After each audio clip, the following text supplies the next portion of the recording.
Okay. Have you ever imagined being on a professional sports team? You don't always have to be an athlete necessarily to do this.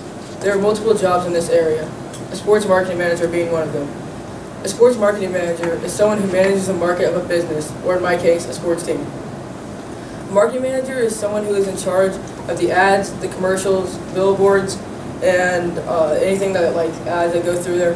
They are also in charge of selling products.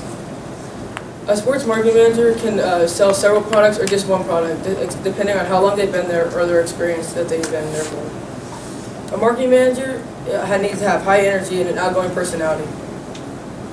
Career choices. My number one career choice obviously was a sports marketing manager.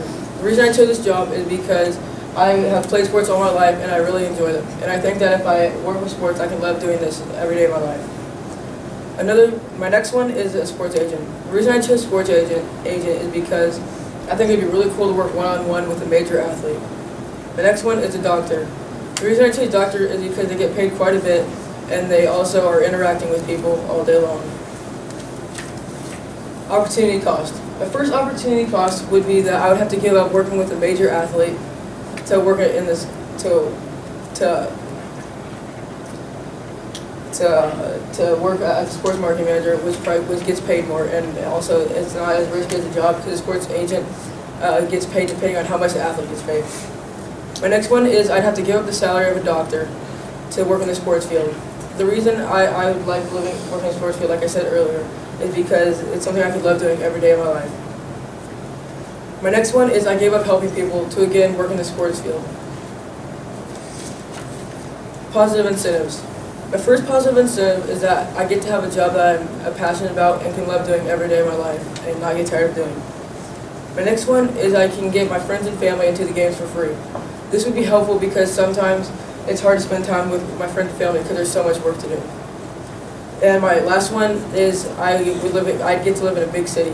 The reason I love living in a big city is because there's good atmosphere, lots of things to do, and fun, and they're good entertainment.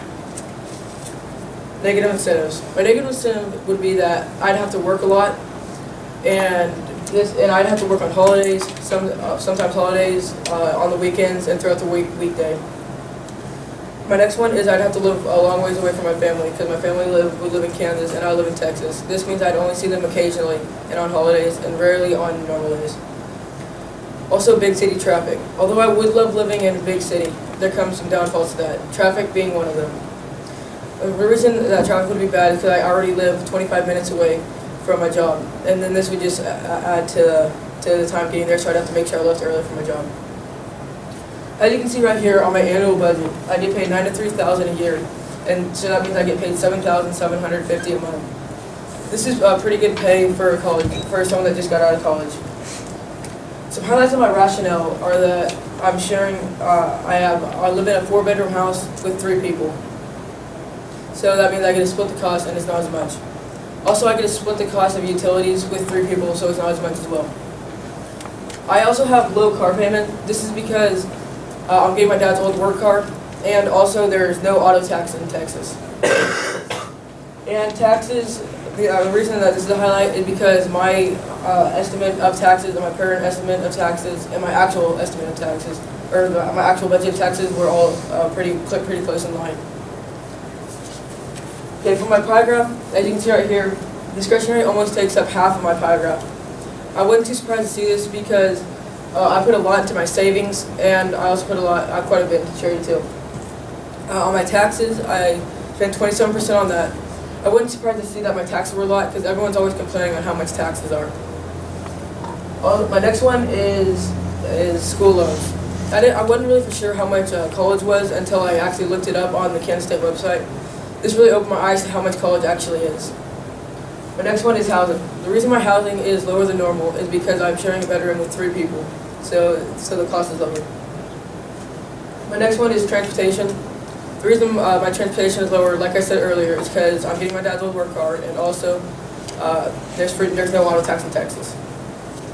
Medical care is at 4%. I need medical care just in case I get in an accident, so that I'm sure. My next one is utilities. I'm splitting my utility costs with my 3 roommates, so that's nice. Also, food is a lot lower than normal, is because I'm not planning on eating out. I'm planning on eating at my house to save money. And our last one is toiletries. Although toiletries are cheap, they're essential to have. Trade-offs. My number one trade-off, as you can see over here, is that I get to spend more time with my family than a doctor would get to. Also, you don't have to go to law school if you're a sports marketing manager, but you would have to go to law school if you were a sports agent. This would save me time and money. A doctor also is on a 24/7 phone call, and I'm just working hourly, so that's nice too. As you can see on my resume, I went to Kansas State University. The reason I went to Kansas State University is because it's an in-state college, and also they provided the degrees that I needed. I got my Bachelor's of Science in Financial. I also got my marketing degree, and I also got my Master's degree in Marketing. Some of the skills that are needed for my job that I think I can provide are organization, collaboration, and flexibility. Some experiences that I've had is that I was an assistant sports marketing manager at Kansas State University while I was at college. References are Bob Robinson. He was actually the head marketing manager of Kansas State while I was the assistant. And my next one is Todd Jones. He was my education professor for my marketing. Letter of application. I wrote my letter of application out to Robert McNair. He is actually the Houston Texans owner. So what I'm applying for is I'm applying to be the head marketing manager for the Houston Texans. The reason I'm doing this is because I think it'd be really cool if I could work for an NFL team. Also, this would pay quite a bit. As you can see down here on my websites, on my first one, I learned what a sports marketing manager is. My next one, I learned how much my college is. My next one, I learned how much a sports marketing manager gets paid.